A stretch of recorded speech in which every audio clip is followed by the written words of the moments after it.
오전 12시에 많은 참여 바랍니다.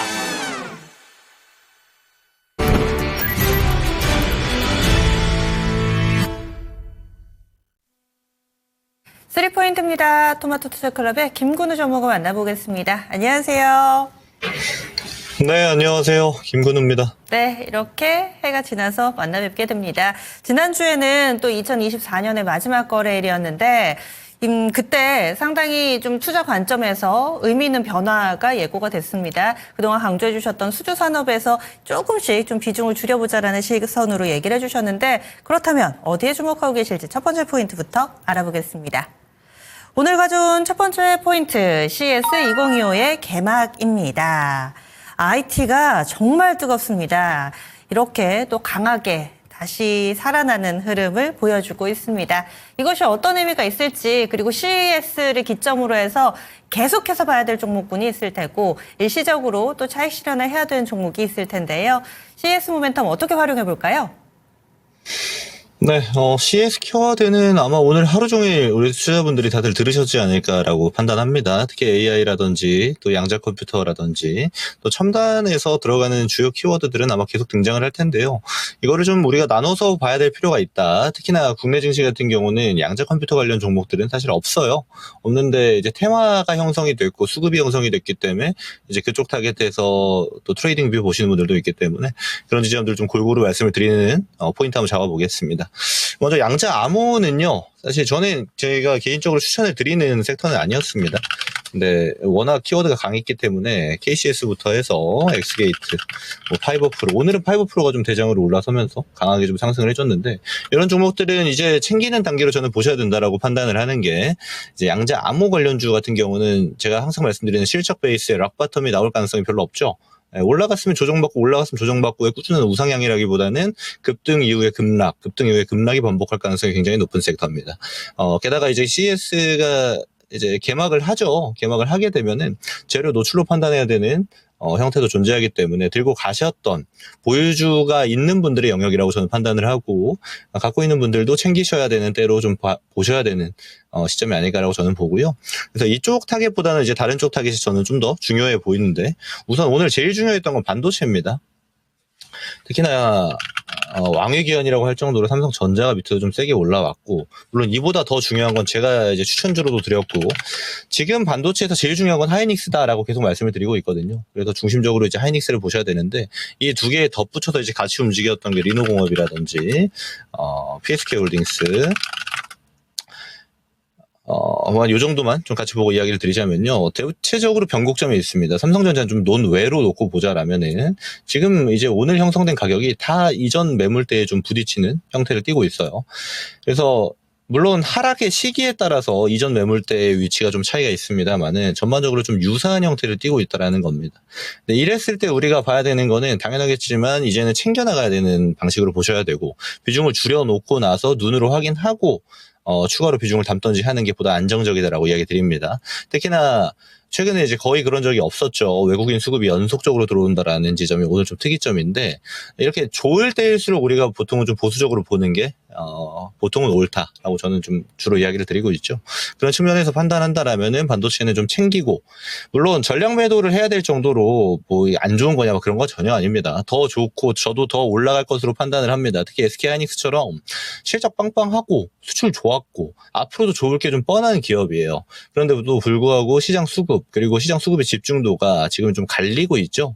최근에 와서야 좀 어느 정도의 일관성을 띠고 있긴 합니다만은 불안하긴 해요. 그래서 이런 지점들을 살펴본다라면은 좀 챙기고 가는 게 보다 맞다라고 저는 보고 있고 그래서 일부 비중만 좀 홀딩하는 전략으로 두는 게 반도체는 지금은 괜찮아 보인다라는 의견을 드리고요. 이 와중에도 좀 갈릴 겁니다. HBM의 기존 모멘텀을 받고 있던 애들과 이제 HBM이랑 좀 거리감이 있는 종목들이 있죠. 반도체 안에서도. 그래서 그쪽은 좀 별개로 보셔야 되는데 이번에 CES 같은 경우는 특히나 이제 저가에서 반등 나오는 애들이 있어요. 칩단 말고 에이징랜드라든지 디자인하우스 쪽 볼게요. 가온칩스, AD테크, 뭐 여기에 좀 작은 애들까지 보면 코아시아 뭐 이런 종목들이 있는데 여기 같은 경우는 이벤트 소멸되면 내려올 가능성 상당히 높습니다. 그래서 칩과는 좀 별개죠. 칩은 좀 조심스럽게 판단하되 올라갈 가능성이 높다라는 뷰로 끌고 가야 된다라면은 이 디자인하우스 같은 경우는 이번에 챙겨 놓자로 고정하시는 게 보통은 좋겠다. 이렇게 좀 의견을 드릴 수가 있겠습니다. 자, 그리고 이쪽보다 사실 좀 더 매력적인 곳은 저는 개인적으로 AI나 로봇 쪽이 좀 더 좋아 보여요. 특히나 네이버라든지, 네이버는 제가 여러 차례 강조를 드리기도 했고, 조정 나오면 없는 분들 담아야 된다라고 강하게 강조하기도 했는데, 실제로 저는 이 반등뷰가 이 전고점 때도 충분히 넘어갈 수 있을 정도의 종목으로 판단을 하거든요. 그리고 이 네이버를 필두로 해서 한글과 컴퓨터나 익스소프트, 실제로 이번에 AI 관련 키워드들이 등장할 때 먼저 반응해야 되는 쪽이 이쪽인데, 시장 수급이 양자 암호라든지 실제로 반도체 칩단에 좀 집중이 되다 보니까 AI 관련 종목들은 좀 소외되는 감이 없지 않습니다. 오늘 하루를 좀 놓고 보면요, 좀 그랬을 때 오히려 기대감은 이쪽이 좀 챙겨갈 수 있는 게 되는 거고, 여기에 덧붙여 볼 수 있는 게 지금 재료가 많이 등장하고 있는 로봇이죠. 레인보우 로보틱스부터 해서 두산 로보틱스, 이렌치스, 감속기까지 하면 엄청 많은데, 로봇주들은 지금 오전에 좀 셌다가 조정 나오고 있잖아요. 이쪽은 좀 더 빠져야 되긴 합니다만, 로봇주들은 계속 좀 찬스가 나올 것으로 좀 판단이 됩니다. 특히나 레인보우 로보틱스 관련된 재료들이 많이 남아 있어요. 그럼 이 재료들이 또 시장과 같이 엮일 때, 그리고 지금 뉴욕 증시에서도 로봇 관련 종목들이 굉장히 강한 모습을 보여주고 있는데, 그 지점이 끊길 때까지는 아무래도 레인보우 로보틱스를 추적하면서 이외 로봇주들을 좀 대응하는 게 보다 맞겠다. 왜냐하면 레인보우 로보틱스가 너무 빠르게 급등을 해버렸기 때문에 이쪽을 지금 잡는 건 좀 리스크가 있잖아요. 그랬을 때 이제 후발주 영역에서 찬스를 충분히 노릴 수 있는 게 로봇주다라고 판단을 합니다. 그래서 CES 관련 키워드에 접목되는 종목들이 굉장히 많습니다. 근데 이걸 섹터를 나눠서 판단해야 되고, 그 와중에 이제 대장주부터 2, 3, 4등 종목들이 같이 좀 움직이고 있는데, 이게 분류가 잘 되지 않는다라면은 CES는 이제 시작하면은 바로 이제 재료가 천천히 소멸이 될 거예요. 그랬을 때에는 이제 다음 차시로 볼 수 있는 게 JP모건 헬스케어 컨퍼런스가 되겠는데, 이제 그쪽으로 뷰를 바꾸는 것도 하나의 전략이 될 수 있습니다. 그래서 본인의 투자 스타일에 맞게끔 섹터를 좀 구분하는 게 필요하겠다. 이벤트와 일정을 구분하는 게 필요하겠다라고 의견을 드리고요. CES 진행 중에 중요한 거는 CES 관련주들 중에서 당연하겠지만 수급 이탈 나올 가능성이 높은 애들이 있고, 수급이 꾸준히 들어올 애들이 존재할 겁니다. 특히나 제가 코멘트 드렸던 게 SK 하이닉스 같은 대형주, 대장주에서 수급 이탈이 안 나오면요, 그쪽은 조정 나오면 다시 더 담아야 되는 게 되는 겁니다. 그래서 좀 구분을 하되 수급의 이탈도가 아마 포인트가 되지 않을까, 이렇게 좀 정리하도록 하겠습니다. 그래서 CS에 묶이는 종목군들 섹터별로 투자 의견 따로 주셨는데요. 반도체 오늘 대형주들이라든지 소부장까지 급등하고 있는데, 여기는 일부는 챙기시고요. 그리고 수익을 일정 부분 챙기고, 그리고 나머지 부분만 좀 가져가는 걸로 이렇게 의견이 제시가 됐습니다. 좀 더 유망한 쪽은 AI 소프트웨어 쪽이 지금은 상대적으로 탄력이 약간은 좀 제한되는 경우도 있는데, 이쪽은 관심 갖고 보시고, 홀딩 의견 네이버 또 대표적으로 얘기를 해주셨죠. 로봇주들은 현재 다소 오전 대비 부진한 오후 움직임을 나타내고 있는데, 업사이드로 치자면 이쪽 레인보우 로보틱스를 중심으로 해서 본다면 충분히 수익 낼 수 있을 것 같다. 이런 시각으로 의견 제시해 주시네요. IT 두루두루 좀 봤습니다. 다음 두 번째 포인트 넘어가 보시죠. 두 번째로는 에너지 기업에 관심을 갖자. 워낙에 CS 모멘텀이 광범위하게 작용하기 때문에 오늘 좀 놓치는 부분이 이 에너지 쪽이 아닐까 싶습니다. 그런데 또 들여다보면은 HD 현대 에너지 솔루션도 급등이 나오고 있고요. 13% 오름세입니다. 풍력 쪽에 CS 베어링 이런 종목군들도 탄력이 양호한 흐름을 보여주고 있고, 에너지 쪽 하면은 원전도 있을 테고 수소도 있을 테고, 에너지 어떤 쪽 보시나요? 네, 우선 봐야 되는 게 이런 큰 관점에서 좀 중요할 것 같아요. 예를 들어서 AI라는 키워드에서 국내 증시에 상장되어져 있는 기업들 중에 글로벌 AI를 선도할 수 있을 만한 기업이 있는가 보면 사실 없습니다. 그나마 이제 따라가는 게 SK 하이닉스 정도가 HBM이라는 칩에서 좀 독보적인 위치에 있는 거고, 다른 실제 AI 관련주라든지 실제 이제 탑 티어는 별로 없어요. 그래서 그런 지점들을 살펴보면 굉장히 절망적이다라고 볼 수 있는데, 그런 이야기를 드리고 싶은 게 아니고, 그럼 우리가 이 AI라는 키워드에서 제일 잘할 수 있는 게 뭔가를 봤을 땐 사실은 국내에서는 에너지를 굉장히 좀 저평가하는 영역에 두고 있는데, 저는 좀 반대로 봅니다. 에너지 기업들은 저는 2025년에 굉장히 중요한 역할을 할 거라고 좀 판단을 해요. 특히나 지금 데이터 센터를 계속 짓고 있죠. 데이터 센터를 몇백조, 몇천조 단위로 합니다. 원화 기준으로 보면은. 기업별로 그걸 진행하고 있어요. 빅테크에서.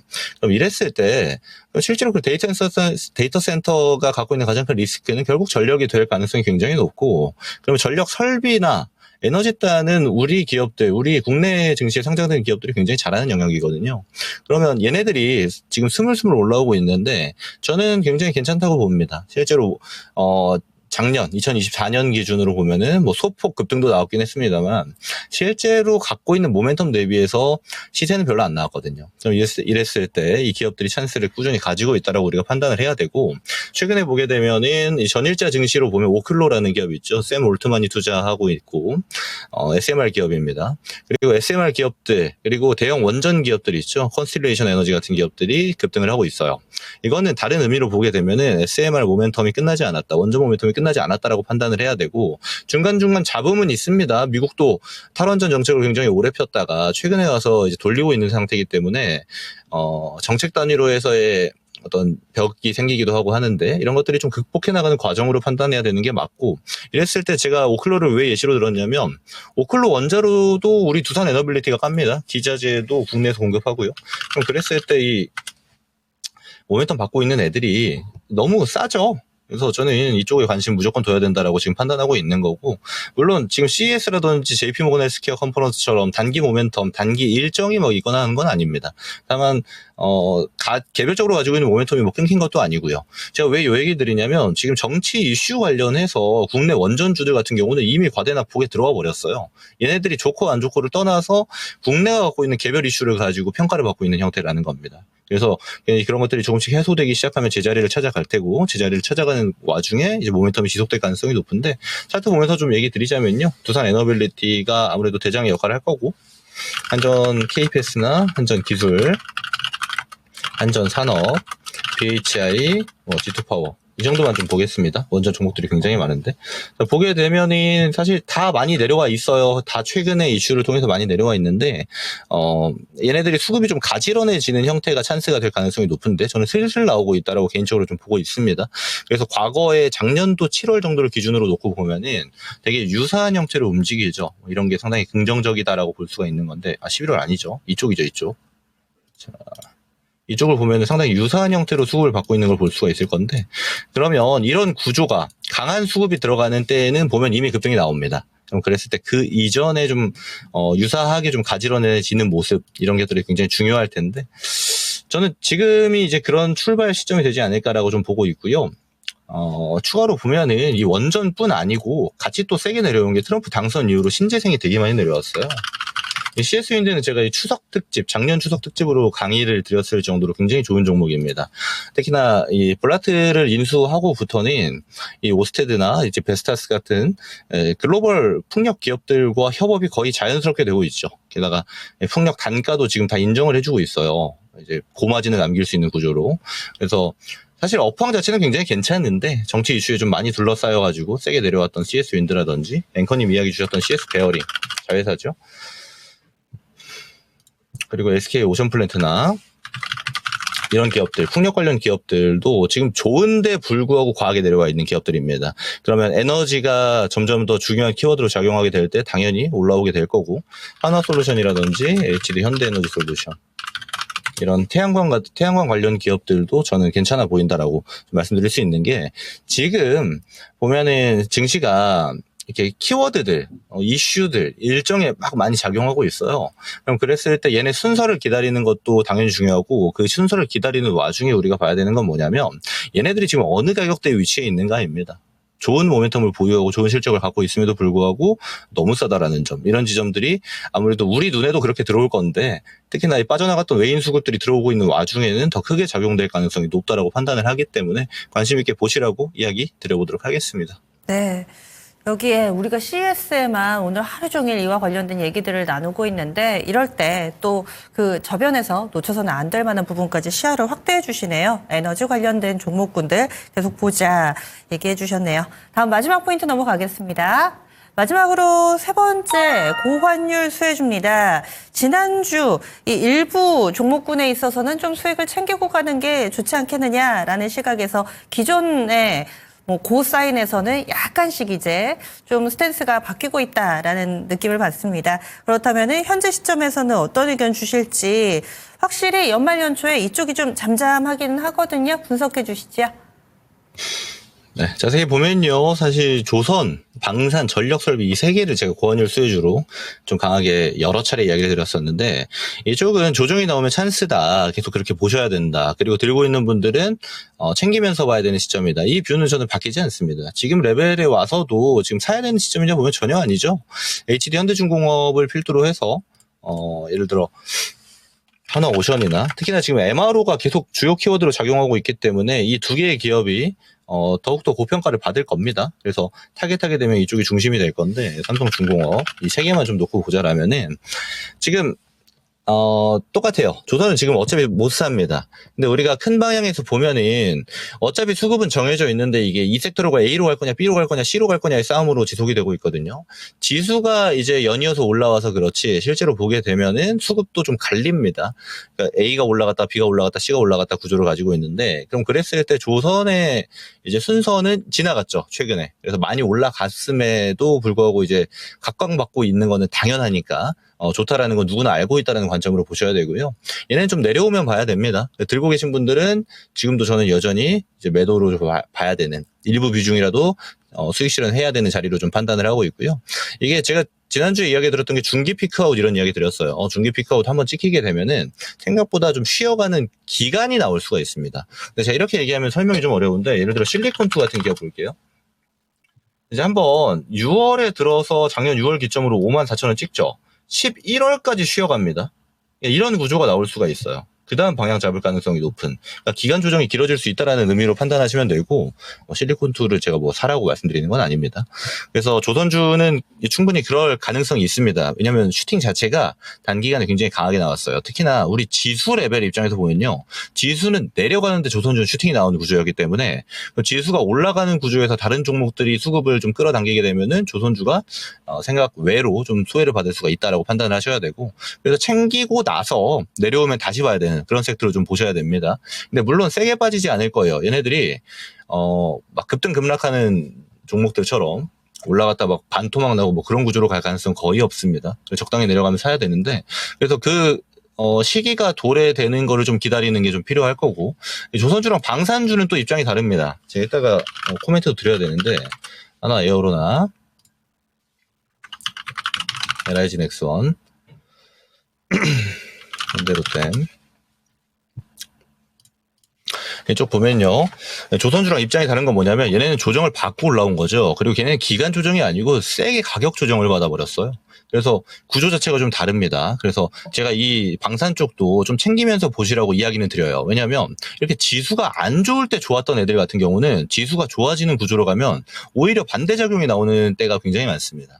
그래서 방산이 좋은 거 우리 다 알고 있지만 이쪽도 저는 비중을 줄이면서 위로 올라가야 됩니다. 이거는 막 큰 비중으로 끌고 올라가는 거는 이제 한 차례 큰 하락이 나오고부터는 좀 리스크가 크다라고 판단을 하시는 게 좋다라고 봐요. 그래서 좋은 거야 누구나 알지만 챙기면서 가는 게 이 종목, 이 방산 관련 종목들도 굉장히 좋다. 지금 제가 여기 안 띄워놨지만 뭐 한화 시스템이라든지 한국항공우주나 관련된 종목들 다 마찬가지입니다. 뭐 소형 방산주 이런 거 말고요. 이렇게 보셔야 되고, 지금 오히려 가격 메리트 있는 거는 전력 설비입니다. 계속 얘기 드리는데 삼성중공업, HD 현대일렉은 뺄게요. 얘네는 고점 레벨에 있어서 가격 메리트랑은 상관이 없습니다. LS일렉트릭, 재룡전기, 일진전기, 여기 추가로 뭐 전선주들도 이제 밑에서 슬슬 올라오고 있는데, 여기 보면은 같이 가진 않죠. 전력 설비도 작년이랑 좀 많이 다릅니다. 그래서 지금 쌓아 있는 애들 같은 경우는 이제 모멘텀이 좀 줄어든 형태여가지고 단기 차익을 노리는 구조는 당연히 안 맞겠습니다만은 좀 끌고 가는 형태로는 충분히 볼만한, 실적이 좋은 종목들이 있으니까 전력 설비는 형태를 이렇게 보셔야 된다. 각각 개별적으로 움직이는 건 당연히 인정을 하고, 왜냐하면 단체로 움직이려면 모멘텀이 굉장히 세야 되고 수급이 동반돼야 돼요. 그래서 그런 시기는 전력 설비는 지나갔고, 개별적으로 움직이기 시작했는데 생각보다 세게 내려간 애들이 많기 때문에 구분해서 좀 보면은 찬스가 분명히 있을 거다라고 봅니다. 그래서 이 고환율 수혜주들 같은 경우는 전반적으로 특징이 내려오면 잡아야 되는, 그래서 많이 올라가기 때문에 챙기면서 봐야 되는 건 마찬가지다. 그래서 지금 조정 좀 받고 있는 애들 같은 경우는 여전히 찬스로 본다라는 거 마찬가지다라고 의견을 드리겠습니다. 이렇게 정리할게요. 예. 그래서 고환율 수혜주, 조선, 방산, 전력설비 완전히 관심 종목에서 지우자는 의견이 아닙니다. 워낙에 하반기에 수익 많이 내셨을 테니까 챙기시고 좀 마음 편하게 기다리시면은 다음번 기회가 왔을 때 다시 이 시간을 통해서 또 얘기해 주실 것 같아요. 이렇게 해서 세 가지 포인트 알아봤는데요. 오늘 김근우 전문가님 무료 온라인 공개 방송 하시죠? 네, 맞습니다. 오늘 제 유튜브에서 진행하고요. 오후 4시부터 진행을 할 건데, 제 지난주에 공개 방송에서 그런 이야기 드렸어요. 이제 반등 뷰가 좀 뻔하기 때문에 여기서 어떻게 섹터별로 대응해야 되는지 이야기를 드렸었는데, 저는 이제 중요한 건 앞으로라고 봅니다. 이제 앞으로 그러면 챙기면서 갈 건데, 뭘 챙기면서 갈 건지, 어떤 거 끌고 갈 건지, 섹터별로 좀 구분을 해야 되는 시점이 왔는데, 이제 그런 이야기를 좀 드리는 시간 가져가 보도록 하겠습니다. 전문가님, 그리고 중요한 거 하나를 빼먹을 뻔했어요. 전문가님 목표가 도달 종목이 있었잖아요. 12월 9일에 제시됐던 하나 에어로스페이스. 이 종목 매수가가 27만 9천 원이었고요. 목표가 35만 원에 도달을 하면서 한 달이 채 안 됐습니다. 게다가 또 12월에 워낙에 휴장일이 좀 많아가지고 실제 거래일은 한 20일 정도 됐을 것 같아요. 그런데 수익률이 30% 넘게 나오고 있습니다. 지금 벌써 2차 목표가까지 도달을 한 거거든요. 한화 에어로스페이스. 앞서 이 세 번째 포인트에서 배운 바에 따르면 이쪽은 챙기고 가는 게 맞는 건가요? 어떻게 전략 세울까요? 네, 챙기면서 보셔야죠. 근데 이런 것들은 저는 이제 안정적으로 매매할 수 있도록 좀 안정장치를 걸어드리는 거고, 일부 비중은 전 들고 가도 된다고 봅니다. 어차피 주식에 100%라는 건 없기 때문에, 10번 했을 때 7, 8번 정도가 챙기고 가는 게 옳다라면 그렇게 하는 게 보통은 맞고, 그래서 일부 비중만 챙겨놓고, 점점 비중을 줄여나가면서 상방을 보는 게 맞다라고 보고요. 저는 이 최종 목적지를 이 전고점대 라인 한 40만 원 정도로 봅니다. 일단 단기적으로요. 이 중장기 퍼포먼스 같은 경우는 지금 재료가 나올 것들이 존재하는데, 예를 들면 계약 성사라든지 이런 것들은 내용 보면서 가야 돼요.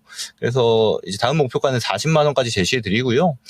꼭 당부드리는 거는 이렇게 단기적으로 수익이 크게 나온 종목들 같은 경우는 당연하겠지만 좀 챙기고 가는 게 보통은 옳다, 이런 이야기 같이 드리겠습니다. 예, 알겠습니다. 하나 에어로스페이스 일부는 챙기시고요. 지금 30% 수익도 단기간 내에 정말 큰 수익입니다. 일부 좀 챙겨주시고, 그리고 나머지 난 조금 더 욕심내 보고 싶다 하는 물량, 이 부분은 40만 원까지 3차 목표가 제시해드렸습니다. 전문가님 무료 온라인 공개 방송도 기대 많이 하겠습니다. 고맙습니다. 네, 고맙습니다. 네, 이렇게 김근우 전문가와 함께했습니다.